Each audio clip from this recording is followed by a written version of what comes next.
അസ്സലാമു അലൈക്കും. എല്ലാ മലബാർ ടൈംസ് പ്രേക്ഷകർക്കും എൻ്റെയും അതുപോലെ തന്നെ സലീം കെയുടെയും മലബാർ ടൈംസിൻ്റെ വക ഹൃദയം നിറഞ്ഞ ഈദ് ആശംസകൾ.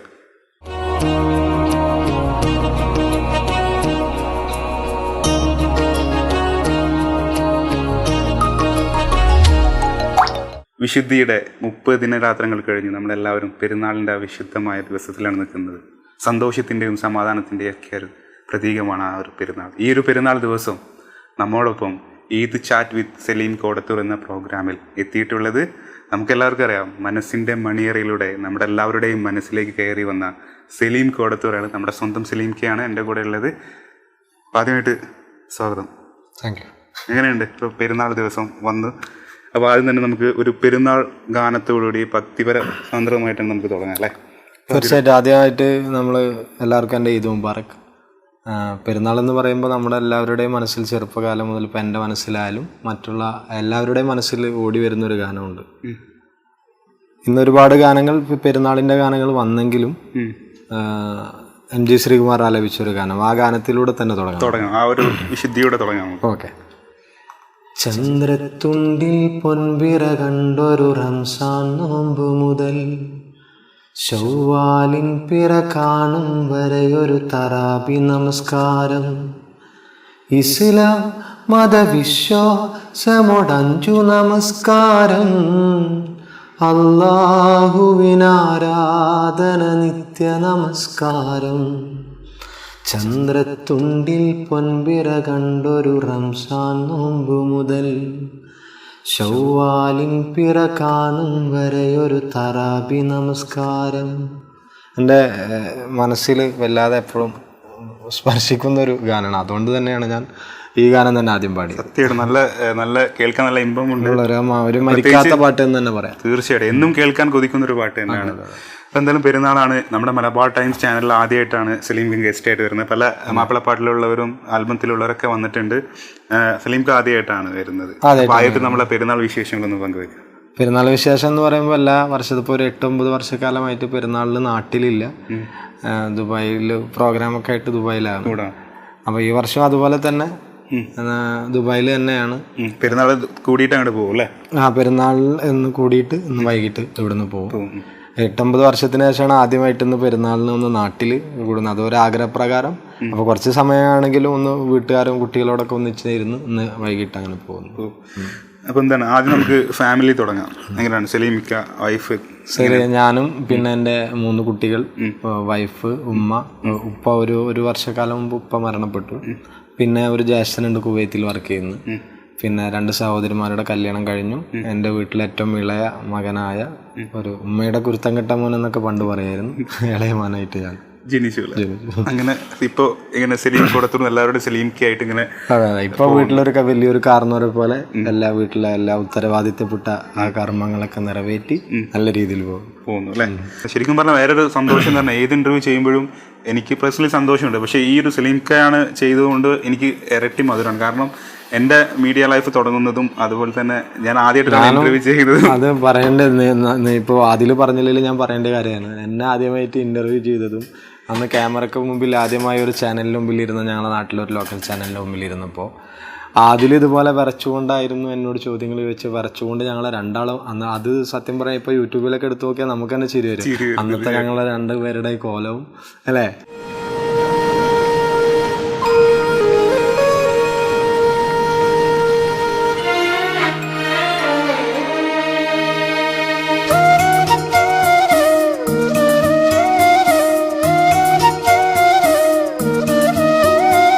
പണ്ടൊരു മഴയിൽ എൻ്റെ കുടിലും ചോരുമായിരുന്നു.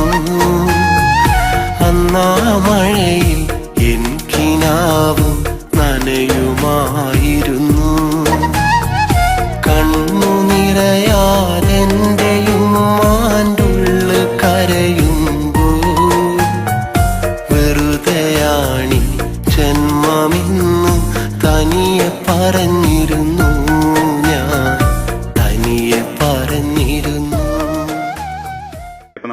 മലബാർ ടൈംസ് കാണുന്ന ഒരുപാട് പ്രേക്ഷകരുണ്ട്. പ്രത്യേകിച്ച് നമ്മുടെ അലോൺ എന്ന് പറഞ്ഞൊരു പ്രോഗ്രാം ഉണ്ട്, എല്ലാ ഞായറാഴ്ച അത്രയും നല്ല വ്യൂവേഴ്സുള്ളൊരു പ്രോഗ്രാമാണ്. അതിൽ ഏറ്റവും കൂടുതൽ സോങ്സ് ചോദിക്കുന്നത് സലീം ഖാൻ്റെയാണ്.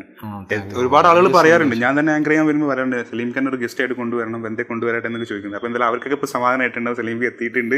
അവരുടെ ആഗ്രഹമാണ്. എങ്ങനെയാണ് സലീം ഖാൻ ഒരു ഈ പാട്ടിൻ്റെ തുടക്കം? ഞാൻ നാട്ടിൽ മദ്രസയിലൊക്കെ കുഴപ്പമില്ലാതെ ഇങ്ങനെ പാടി നടന്നിരുന്നു. ഒരുപാട് മദ്രസകളിൽ എല്ലാ വർഷവും നബിദിനത്തിന് ദഫൊക്കെ പഠിപ്പിക്കുമായിരുന്നു. അപ്പോൾ നല്ലൊരു ഏകദേശം ഒരു 10,000-ഓളം ശിഷ്യന്മാരുള്ള ഒരു 10 വർഷക്കാലം ദഫൊക്കെ പഠിപ്പിച്ചിട്ടുണ്ട്. അത് കഴിഞ്ഞ് സുഹൃത്തുക്കൾക്കൊപ്പം ഇരുന്നിട്ട് ഇങ്ങനെ പാടുന്ന ഒരു പരിചയം മാത്രം. പിന്നെ ഒരു എഴുത്തുകാരനായി അഫ്സൽക്കയുടെ ഒരു 10-30ഓളം പാട്ട് അഫ്സൽക്ക പാടി. അതിനുശേഷമായിരുന്നു അപ്രതീക്ഷിതമായിട്ട് സലീം കൊടത്തൂർ എന്ന എഴുത്തുകാരൻ എന്നൊരു പാട്ടുകാരനിലേക്ക് മാറി. ഇപ്പോൾ അള്ളാഹുവിൻ്റെ വേണ്ടി വെച്ച് ഒരു 8 വർഷക്കാലമെങ്കിലും ഈ ഫീൽഡിൽ ഒരു പാട്ടുകാരനായി പിടിച്ചു നിൽക്കുക എന്ന് പറയുമ്പോൾ വലിയൊരു ഭാഗ്യമായിട്ട് കാണും. പാട്ടുകാരനായിട്ട് തുടങ്ങി പാട്ടുകാരനായിട്ട് മാറി, ഇപ്പോൾ ഒരു അഭിനേതാവായി കൂടി അഭിനയം പഠിച്ചുകൊണ്ടിരിക്കുന്നു. അപ്പൊ എന്തായാലും എനിക്ക് തോന്നുന്നു സ്റ്റാർട്ടിങ് എല്ലാവർക്കും പ്രോബ്ലം ആണ്, എന്നാലും കൂടി ഇപ്പം സലീം പക്ക ആക്ടിങ് ആണ്. അത് എടുത്തു വരാൻ ഞാൻ തന്നെ ഫസ്റ്റ് പറയുമ്പോൾ ഞാൻ നമ്മളെ ആദ്യത്തെ ഇന്റർവ്യൂ തന്നെ ചോദിച്ചപ്പോൾ പറഞ്ഞിരുന്നു അഭിനയം ഞാൻ ചെയ്യില്ല എന്നൊക്കെ പറഞ്ഞു. പക്ഷെ ആ ഒരു വാശിയോട് കൂടി എത്ര ആളുകളെയും എന്താ പറയാ വിമർശനത്തിലൊക്കെ എതിർത്തുകൊണ്ട് തിരിച്ചു വന്നത്. അത് എന്നോട് തന്നെ ഒരുപാട് ആള് പറഞ്ഞു മോന് പാടിക്കോ എഴുതിക്കോ എല്ലാം നല്ലത്, പക്ഷെ അഭിനയിക്കരുത്, കാണാൻ ഒരു വൃത്തിയില്ലാതെ. അത് കാരണമായിരുന്നു ഞാൻ ഈ അഭിനയത്തിൽ നിന്ന് മാറുന്നത്.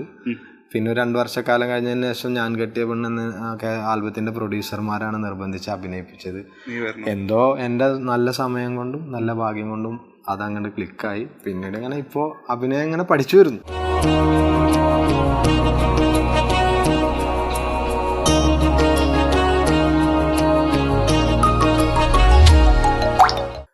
Hello Eid chat with Saleem കൊടത്തൂരിലേക്ക് സ്വാഗതം. ആരാണ്? ഷാജിദ, ഈദ് മുബാറക്ക്. ഷാജിദ, എന്റെ കൂടെ ഇന്ന് സലീം കൊടത്തൂരാണ് ഉള്ളത്, അറിയാലോ. ഒരുപാട് പാട്ടുകൾ നിങ്ങൾ കാണാറുണ്ട്, എല്ലാ ആഴ്ചയും കാണാറുണ്ടെന്ന് അറിയാം. അപ്പൊ സലീംക്കാണ് എന്റെ കൂടെ ഉള്ളത്. ചോദിച്ചോളൂ, എന്തൊക്കെ ചോദിക്കാം. ഹലോ, അസ്സലാമു അലൈക്കും. ഈദ് മുബാറക്ക്. എന്താണ് സുഖായിരിക്കുന്നത്?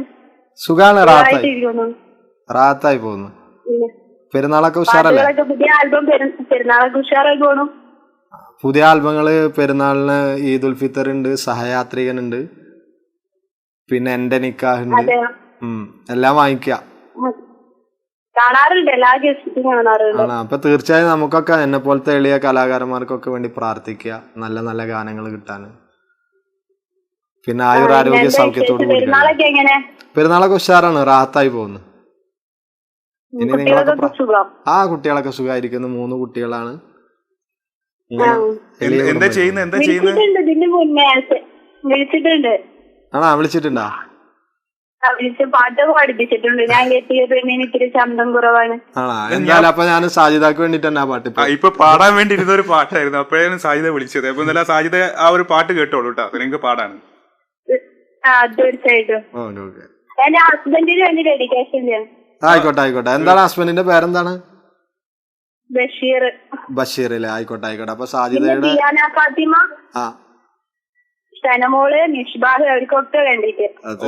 ഓക്കെ തീർച്ചയായിട്ടും. അപ്പൊ എന്തായാലും വിളിച്ചതിന് വളരെ സന്തോഷം. എല്ലാരോടും ഈദ് മുബാറക്ക് പറയാം. അപ്പൊ എന്തായാലും പാട്ട് കേൾക്കാട്ടോ.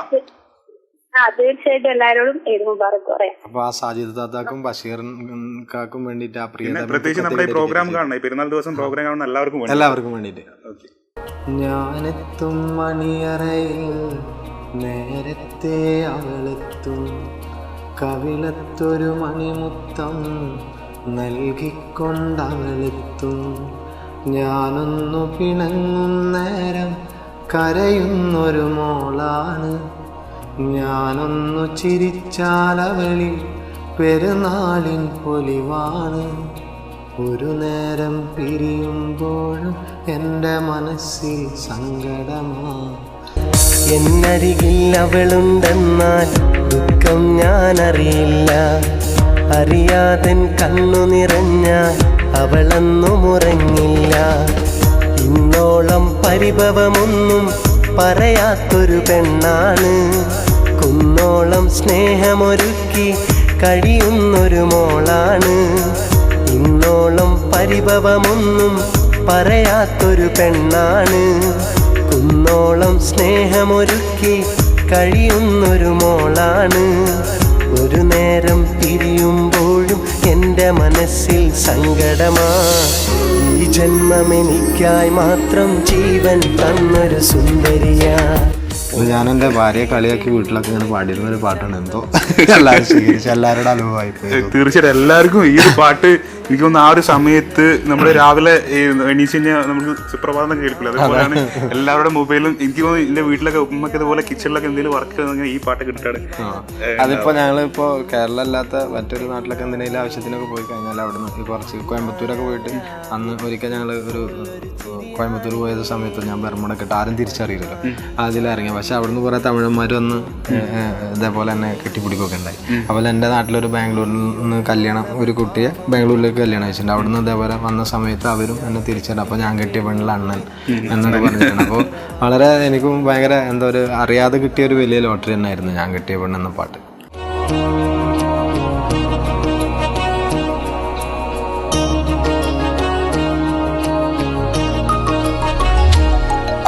അത് കഴിഞ്ഞു ഓരോ വർഷവും ഇപ്പൊ ഞാൻ പറഞ്ഞു ഇപ്പൊ അടുത്തടുത്ത് എത്ര വർഷം ഈദുൽ ഫിത്തർ ഇറങ്ങിക്കൊണ്ടിരിക്കും? ഈദുൽ ഫിത്തർ ഇപ്പോൾ 3 വർഷക്കാലമായിട്ട് ഈദുൽ ഫിത്തർ എല്ലാ പെരുന്നാളിനും ജനങ്ങൾക്കുള്ള പെരുന്നാൾ സമ്മാനമായിട്ട് ഞങ്ങൾ ഇറങ്ങുന്നുണ്ട് അല്ലേ. ഇപ്പോ നമുക്കറിയാം ഒരു പെരുന്നാളായി കഴിഞ്ഞാൽ ചെറിയൊരു സൗഹൃദ മത്സരം ഉണ്ടാവില്ല എല്ലാ മീഡിയ. ഇപ്പോ നമുക്ക് പെരുന്നാൾ കിളി വരുന്നുണ്ട്, അതേപോലെ ഈദുൽ ഫിത്തർ, അങ്ങനെ കുറച്ച് ബ്രാൻഡഡ് ആയിട്ടുള്ള കുറെ വീഡിയോസ് ഇറങ്ങുന്നുണ്ട്. അപ്പൊ ഇതൊരു മത്സരമായിട്ട് ഇല്ല, മത്സരമായിട്ട് ഒരിക്കലും കാണാറില്ല. ഞങ്ങളെ സ്നേഹിക്കുന്ന, കാരണം ഇതിൽ സാമ്പത്തിക ലാഭം ഒരിക്കലും ഞങ്ങൾ പ്രതീക്ഷിക്കാറില്ല. നല്ല മനസ്സുള്ള, ഞങ്ങളെ നല്ല ഗാനങ്ങളെ സ്വീകരിച്ച നല്ല മനസ്സുള്ള നല്ല മലയാളികൾക്ക് ഒരേ മനസ്സുള്ള ഒരു പറ്റം യുവാക്കളുടെ ഒരു പ്രയത്നമായിട്ടാണ് ഈ പെരുന്നാൾ സമ്മാനമായിട്ട് ഈദുൽ ഫിത്തർ സമർപ്പിക്കുന്നത്. അത് ഇൻഷാ അല്ലാഹ് ഇനി നമ്മൾ എത്ര കാലം ഉണ്ട് അത്ര കാലത്തോളം അത് തുടർച്ചയായി കൊണ്ടുപോകണമെന്ന് ആഗ്രഹമുണ്ട്. അത് അതിൻ്റെ പ്രൊഡ്യൂസറായ ഓറഞ്ച് ഷാജിക്ക പറയാറുണ്ട്, ഇതിൽ നിന്ന് ഞാൻ ലാഭമൊന്നും പ്രതീക്ഷിക്കാറില്ല. കാരണം അങ്ങനെ ഇത് എല്ലാ വർഷവും കാണാൻ ആഗ്രഹിക്കുന്നു. അടുത്ത വർഷത്തെ ഈദുൽ ഫിത്തർ എങ്ങനെ ഉണ്ടാവും. നമുക്കൊരു കോളർ വന്നിട്ടുണ്ട്. ഹലോ ഹലോ, ഈദ് മുബാറക്ക്. ഈദ് മുബാറക്ക്. അസ്സലാമു അലൈക്കും. വലൈക്കും സലാം. ആരാ വിളിക്കുന്നത്? ഞാൻ കാമ്പറത്തുനിന്ന് ഫർഹാന. ഫർഹാന എന്താ ചെയ്യുന്നത്? ഞാൻ ഫാഷൻ ഡിസൈനിങ് പഠിക്കുകയാണ് അല്ലേ. എന്താണ് പെരുന്നാളിൽ എന്തൊക്കെയാണ് പരിപാടി? പെരുന്നാളൊക്കെ അടിച്ചു പൊളിക്കും. കാക്കാന്റെ പെരുന്നാൾ എങ്ങനെയുണ്ട്? അടിപൊളിയാണ്. അപ്പൊ എന്തായാലും നമ്മുടെ അപ്പൊ ഒന്ന് സലീം കൊടുത്തൂരാണ് ഉള്ളത്, അറിയാലോ അല്ലേ. കുറെ കാലത്ത് ആഗ്രഹമല്ലേ നിങ്ങൾ സലീം കൊടുത്തൂറിനെ കൊണ്ടുവരണം. ഞാനിപ്പോ എന്തായാലും സാധിപ്പിച്ചിട്ടുണ്ട്. അപ്പൊ എന്തായാലും സലീം കൊടുത്തൂരുണ്ട്. എന്തൊക്കെയാണ് ചോദിക്കേണ്ടത് ഡയറക്റ്റ് ചോദിച്ചോട്ടാ. അസ്സലാമു അലൈക്കും. വലൈക്കും സലാം. ഫർഹാന സുഖായിരിക്കുന്ന? കാക്കു എങ്ങനെ സുഖായി പോകുന്നു. എന്തായാലും എന്റെ ഹൃദയം നിറഞ്ഞ ഈദ് മുബാറക്ക്. ഫർഹാന എന്താ ചെയ്യുന്നത്? പഠിക്കുന്ന? അപ്പൊ ഇനി നല്ല ഞങ്ങൾക്കൊക്കെ എന്തെങ്കിലുമൊക്കെ ഡിസൈൻ ചെയ്ത് തരുമല്ലോ അതില്. അതെ, ഓരോ ആൽബത്തിനും പല ഡിസൈനിങ് ആയിട്ടുള്ള പോലെ നല്ല നല്ല കോസ്റ്റ്യൂമുകളൊക്കെ ഞങ്ങൾക്ക് ഡിസൈൻ ചെയ്ത് തരും അല്ലേ? ഇൻഷാ അല്ലാഹ്. എന്തായാലും പരിചയപ്പെട്ടതിലും വിളിച്ചതിലൊക്കെ ഒരുപാട് സന്തോഷം. സലീം ഖാന്റെ ഏത് പാട്ടാ കൂടുതൽ ഇഷ്ടം? എന്നാലും കാര്യമായിട്ട് വിരഹം തോന്നുന്നു. അതാ ആ ചോദ്യത്തിന് ഉത്തരം പറ. അല്ല, എന്റെ എല്ലാ പാട്ടുകളും ഇഷ്ടം പറഞ്ഞപ്പോൾ എന്തോ വിരഹം ഉണ്ടോ? കാര്യമായിട്ട് എന്തെങ്കിലും വിരഹം എങ്ങനെ ഉണ്ടാന്ന് ചോദിച്ചാണ്. ഷെരീഫ് മണ്ണാർക്കാട് എന്റെ ഫ്രണ്ടാണ്. അവര് ഒരുപാട് സോങ്സ് എനിക്ക് അയച്ചു തന്നിട്ടുണ്ട്. ശരി. അപ്പൊ ഇവരോട് എല്ലാവരോടും ഒരു ഈദ് മുബാറക്ക് പറയട്ടോ. സലീം ഖാന്റെ എന്റെ മലബാർ ടൈംസിന്റെ ഒക്കെ ആകാം അല്ലെ. വീട്ടുകാരോടും എല്ലാവരോടും ഫ്രണ്ട്സിനോടൊക്കെ ഇൻഷാ അല്ലാഹ്. അപ്പൊ പരിചയപ്പെട്ടതിലൊക്കെ സന്തോഷം. ഓക്കെ, അപ്പൊ വീണ്ടും വിളിക്കുക. അഴകിയ മുത്തേ സുഖമല്ലേ, നിന്നരികിലിരിക്കാൻ ഞാനില്ലേ, ഞാൻ കാണും കനവിൽ നീയല്ലേ, നിൻ കനവിലെ മാരൻ ഞാനല്ലേ, എൻ സ്നേഹം നീ ഇന്നറിയില്ലേ. അഴകിയ മുത്തേ സുഖമല്ലേ, നിന്നരികിലിരിക്കാൻ ഞാനില്ലേ, ഞാൻ കാണും കനവിൽ നീയല്ലേ, നിൻ കനവിലെ മാരൻ ഞാനല്ലേ, എൻ സ്നേഹം നീ ഇന്നറിയില്ലേ. അഴകിയ മുത്തേ സുഖമല്ലേ.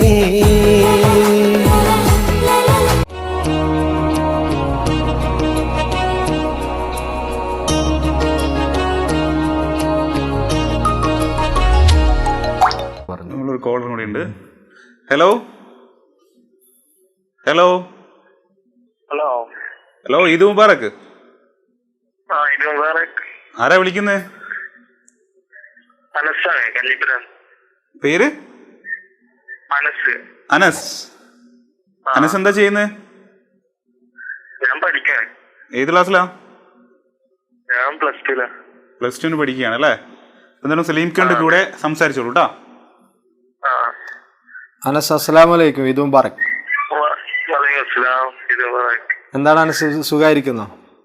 ആ, സുഖാണ്. നോമ്പൊക്കെ ഉഷാറായിരുന്നോ? നോമ്പൊക്കെ ഉഷാറല്ലായിരുന്ന? ആ, ഉഷാറാണ്. എത്ര നോമ്പെടുത്ത്? നോമ്പ് ഇന്നിപ്പോ എത്രാമത്തെ ഫുള്ളെടുത്തു. ആളാ. എന്തായാലും പരിചയപ്പെട്ടതിൽ സന്തോഷം. എവിടെ എവിടെ പെരുന്നാളിൽ എന്താണ് പരിപാടി? അനസ്, പെരുന്നാളിന് എന്താ പരിപാടി? പെരുന്നാളെന്താ ടൂർ ഒരിക്കലൊക്കെ പോണം. ടൂർ അല്ലേ? ഇപ്പൊ എന്തായാലും സലീം ഖാന്റെ പുതിയൊരു ആൽബം റിലീസ് ചെയ്യുന്നുണ്ട്, ഈദുൽ ഫിത്തർ എന്ന് പറഞ്ഞിട്ട്. എല്ലാ വർഷവും ഇപ്പൊ 2-3 വർഷമായിട്ട് അടുപ്പിച്ച് ചെയ്തോണ്ടിരിക്കാണ്. അപ്പൊ എന്തായാലും അതൊക്കെ വാങ്ങിക്കുക എന്തായാലും കേട്ടാ. വീട്ടുകാർ പാടിത്തരാം. വീട്ടുകാരോട് എല്ലാവരോടും കട ഈദ് മുബാറക്ക് പറയാം. ഏത് പാട്ടാ പാടണ്ടേ? എന്തായാലും അനസിന് വേണ്ടി ഞാൻ പുതിയ പാട്ട് തന്നെ പാടാം. ശരി. അപ്പൊ അനസ്, പുതിയ ഇപ്പൊ റിലീസാകാൻ പോണ, ഇപ്പൊ പെരുന്നാളിൽ റിലീസാവുന്ന പുതിയ ഈദുൽ ഫിത്തർ എന്ന ആൽബത്തിലെ ഒരു പാട്ടാണ് കേട്ടോ സലീം ഖാൻ പാടി തരുന്നത്. എനിക്കൊന്ന് ആദ്യമായിട്ടായിരിക്കും നിങ്ങളൊക്കെ കേൾക്കുന്നത്.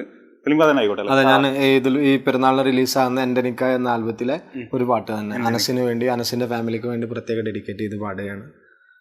കറുത്ത ഞാനൊരു വെളുത്ത മുത്തിനെ പ്രണയിച്ചിരുന്നു ഒരുപാട്.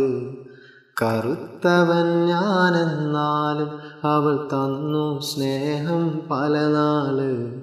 കേട്ടവരൊക്കെ അവളോട് പറഞ്ഞു കറുത്തവൻ ഞാൻ പോരെന്ന്. അതു കേൾക്കുമ്പോൾ അവള് മൊഴിഞ്ഞു കറുപ്പിനേഴഴകാണെന്ന്. അവനുള്ളു വെളുത്തവനാണെന്ന്. കറുത്ത ഞാനൊരു വെളുത്ത മുത്തിനെ പ്രണയിച്ചിരുന്നു ഒരുപാട്. കറുത്തവൻ ഞാനെന്നാലും അവൾ തന്നു സ്നേഹം പല നാള്. പെരുന്നാളമ്പിളി ദൂരെ പുലിവിൻ പുഞ്ചിരി തൂകെ. അഹദിൻ അനുഗ്രഹമേറെ ചൊരിയും സുദിനമിതാണേ. ഇലാഹിന്റെ നാമം ഉണർത്തുന്ന നാദം. ഈശലിന്റെ താളം മനസ്സിന്റെ ഓളം. തകിലും കുഴലും കൊഴുക്കുന്നു മേളം. തെന്നി തെന്നി പറക്കുന്ന തെന്നൽ ചൊല്ലുന്നു തക്ബീരിൻ ധ്വനികൾ. കൊഞ്ചി കൊഞ്ചി ചിരിക്കുന്ന മുറ്റത്തികൾ ഒരുക്കുന്നു മെനന്തിട്ട കൈവളകൾ. അത്തരിട്ട പുത്തനുടുപ്പിട്ട് കൊത്തും പാട്ട് തട്ടമിട്ട തരുണികൾ കൂട്ടം കൂടി കേട്ട് ഒത്തൊരുമിച്ചൊരു മുട്ട തീർത്തിട്ട സുന്നത്ത്. നാം കർമ്മങ്ങൾ ചെയ്തിട്ട് സന്തോഷം പങ്കിട്ട്.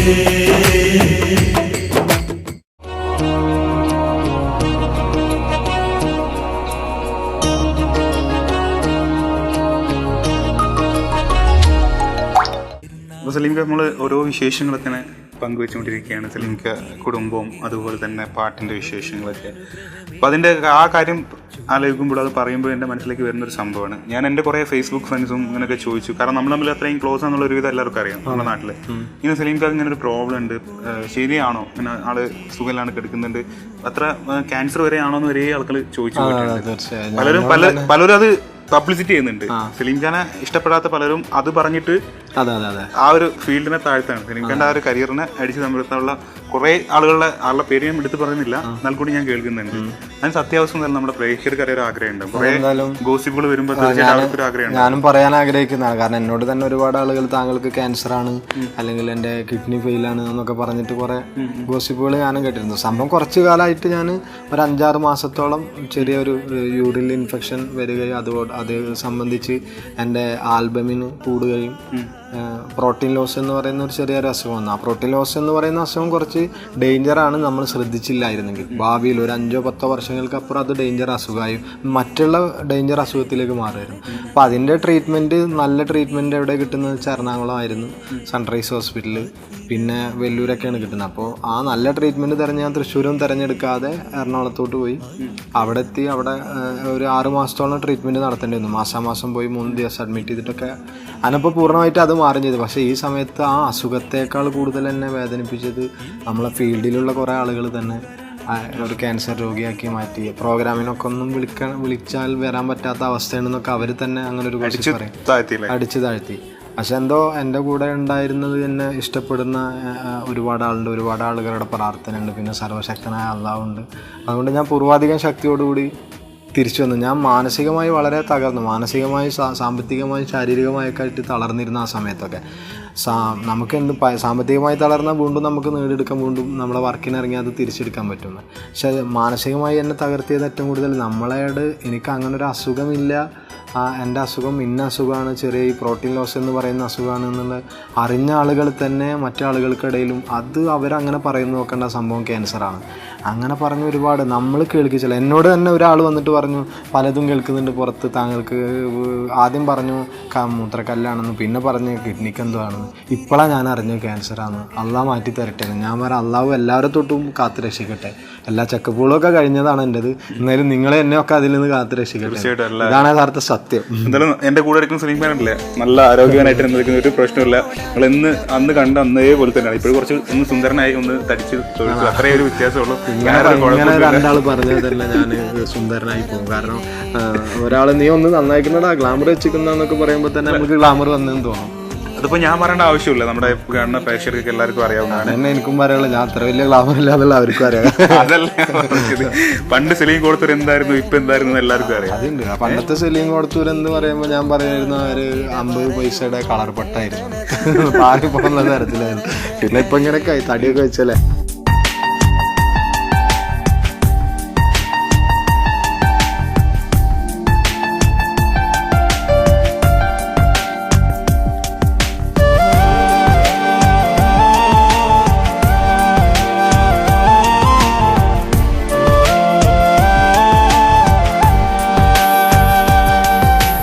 കരളിനകത്തെ കൽപ്പടവുകളിൽ കയറിയിരുന്നൊരു കാമിനിയ, ഉറക്കമുണർത്തി ഒടുക്കം മോഹം മാത്രം തന്നൊരു മോഹിനിയ. കരളിനകത്തെ കൽപ്പടവുകളിൽ കയറിയിരുന്നൊരു കാമിനിയ, ഉറക്കമുണർത്തി ഒടുക്കം മോഹം മാത്രം തന്നൊരു മോഹിനിയ. കഥയെന്തെന്നറിയാതെ അവളകന്നു പറയാതെ, മനമുരുകി അറിയാതെ മിഴി നിറഞ്ഞു തോരാതെ.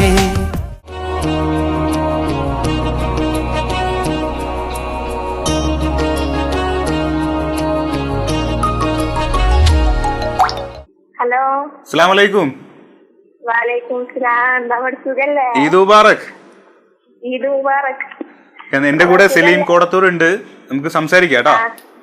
ആയിക്കോട്ടെ. അസ്സലാമു അലൈക്കും. ഈദ് മുബാറക്. ഈദ് മുബാറക്. വലൈക്കും സലാം. എങ്ങനെ പെരുന്നാളും നോമ്പൊക്കെ ഉഷാറായില്ലേ? ഉഷാറായിട്ട് പോണ്. എന്താണ് പേരെന്താണ്? എന്റെ പേര് നസ്രിയ. നസ്രിയ. ആ വീട് എവിടെയാണ്? വീട് ഇവിടെ കീഴൂരില്ലേ? ആ എന്താണ് എല്ലാരും വീട്ടിലെല്ലാരും സുഖമായിരിക്കുന്ന? വീട്ടിലെല്ലാരും സുഖമായിരിക്കുന്നത്. എല്ലാവരോടും എന്റെ നീണ്ടൊരു അന്വേഷണം പറയണേ. കൂടെ ഒരു ഈദ് മുബാറക്. ഈദ് മുബാറക് ഫസ്റ്റ് തന്നെ ഞാൻ പറഞ്ഞിട്ടുണ്ട്. എന്തായാലും നമ്മളെ പുതിയ ആൽബങ്ങളൊക്കെ വാങ്ങിക്കുക, നമുക്ക് എല്ലാവർക്കും വേണ്ടി പ്രാർത്ഥിക്കുക. എന്തെങ്കിലും വേറെ എന്തെങ്കിലും ചോദിക്കാണ്ടോ? സുഖാണ്. അതെന്താന്ന് വെച്ചാൽ എന്നെക്കാളും ചമ്മല അവരെക്കാളും ചമ്മല എനിക്ക്. ഇപ്പൊ എന്തായാലും ഈ രണ്ടാളുടെ ചമ്മലിന്റെ ഇടയിൽ ഞാൻ വന്ന് ഇടപെടുകയാണ്. അപ്പൊ എന്തായാലും വിളിച്ചതിന് സന്തോഷവും. സലീം ഖാന്റെ പ്രോഗ്രാംസ് കാണാം പുതിയ. പിന്നെ അതുപോലെ തന്നെ നമ്മളെ സലീം ഖാന്റെ എല്ലാരും കൂടിയിട്ടുള്ള പോപ്പിൻസ് എന്നൊരു പ്രോഗ്രാം വരുന്നുണ്ട്. അത് ഞാൻ പറയായിരുന്നോ, കാരണം ഇതിനോടൊപ്പം തന്നെ ഇനിയിപ്പോ മലബാർ ടൈംസിൽ സലീം ഖാന്റെ ലൈവ് ആയിട്ടുള്ള പ്രോഗ്രാംസ്, അതായത് സിംഗിങ് നിങ്ങൾക്ക് കാണാം മലബാർ ടൈംസിലൂടെ. സലീം ഖാൻ അതേപോലെ തന്നെ ഷാഫിഖ് എല്ലാവരും കൂടിയിട്ടുള്ള ഒരു മില്യൺ ഓഡിയൻസിന്റെ വലിയൊരു പ്രോഗ്രാം നമ്മുടെ അടുത്ത ദിവസം പെരുന്നാൾ ദിവസം തന്നെ ലോഞ്ചിങ് ചെയ്യും. അപ്പൊ അതൊക്കെ കാണാം. ബാക്കി എല്ലാ പ്രോഗ്രാമും കാണാം. അതേപോലെ സലീം ഖാന്റെ ആൽബംസ് കേട്ടോ. ആയിക്കോട്ടെ.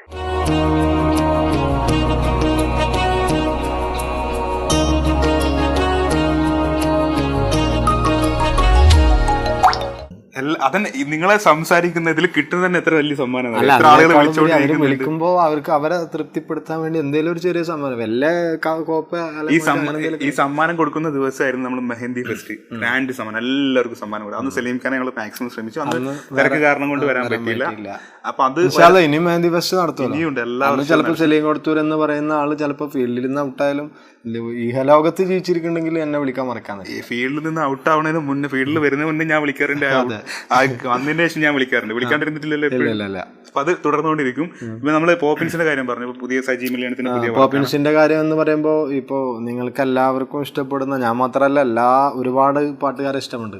അപ്പൊ അതില് ഇളം തലമുറയും പുതിയ തലമുറയും പഴയ തലമുറയും എല്ലാവരും ഉൾപ്പെടുത്തിയാണ് പോപ്പിൻസും മെഹന്തി കീരാത്ത് എന്ന് പറയുന്ന പ്രോഗ്രാം. മെഹന്തി കീരാത്ത് എന്ന പ്രോഗ്രാം വളരെ നല്ലൊരു പ്രോഗ്രാമാണ്. ഇപ്പോൾ ഇനി മലബാർ ടൈംസിലൂടെ കണ്ടാൽ നിങ്ങൾക്ക് മനസ്സിലാവുന്ന കാര്യമാണ്.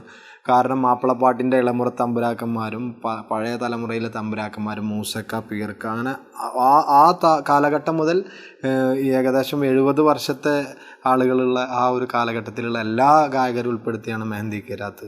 അത് എന്തായാലും കണ്ടാൽ നിങ്ങൾക്ക് തീർച്ചയായും ഇഷ്ടപ്പെടും. അതിൻ്റെ പിന്നത്തെ എപ്പിസോഡിന് വേണ്ടി നിങ്ങൾ കാത്തിരിക്കും. അതിനേക്കാൾ ഉപരി പിന്നെ പോപ്പിൻസ് എന്ന് പറയുന്ന പ്രോഗ്രാമിൽ എല്ലാവരും നല്ല ഗ്ലാമർ ചുള്ളന്മാരായിട്ട് ഞങ്ങൾ ഒന്ന് ഫ്രീക്ക് സ്റ്റൈലിലൊക്കെയാണ് പോപ്പിൻസ്. അതിൽ ഇന്നത്തെ എല്ലാ ഇളമുറ തമ്പുരാക്കന്മാരെയും ഒന്നിച്ചുള്ള ഒരു പ്രോഗ്രാമാണ്. അതും കാണുക. അതും ഇതുപോലെ തന്നെ ഒരു എപ്പിസോഡ് കണ്ടു കഴിഞ്ഞാൽ അതിലൊക്കെ നമ്മളോടൊക്കെ അസൂയ തോന്നും. അതിൽ ഞങ്ങൾ ആ ഗ്ലാമറൊക്കെ കണ്ടു കഴിഞ്ഞാൽ അത്രയ്ക്ക് നല്ല പ്രോഗ്രാമാണ്. എന്തായാലും കാണാൻ മറക്കാതിരിക്കുക. മലബാർ ടൈംസ് അതേപോലെ ഇനി ഇവിടുന്ന് അങ്ങോട്ട് ഒരുപാട് നല്ല പ്രോഗ്രാമുകളൊക്കെ ചെയ്യാനുള്ള ഒരു പരിപാടി ഉണ്ട് എന്നൊക്കെ വെച്ചിട്ടില്ലേ. തീർച്ചയായിട്ടും വന്നാൽ മാത്രം മതി, ബാക്കിയെല്ലാം നമ്മളിവിടെ ചെയ്തിരിക്കും. ഞാനും ഹാപ്പി. അപ്പൊ എന്തായാലും നിങ്ങൾ കേട്ടല്ലോ. അപ്പോൾ സലീംക്ക പറഞ്ഞ ഞാൻ തന്നെയല്ല, സലീംക്ക ഒരു പാട്ട് പാടിയ ആളാണ്. അപ്പൊ അതുകൊണ്ട് തീർച്ചയായിട്ടും കാണാം. നിങ്ങൾ അതിന്റെ പ്രൊമോസ് ഒക്കെ കണ്ടുകൊണ്ടിരിക്കുന്നുണ്ടാവും. അപ്പൊ എന്തായാലും ആ പ്രോഗ്രാം മുടങ്ങാതെ കാണാം, എല്ലാ പ്രോഗ്രാമും കാണാം.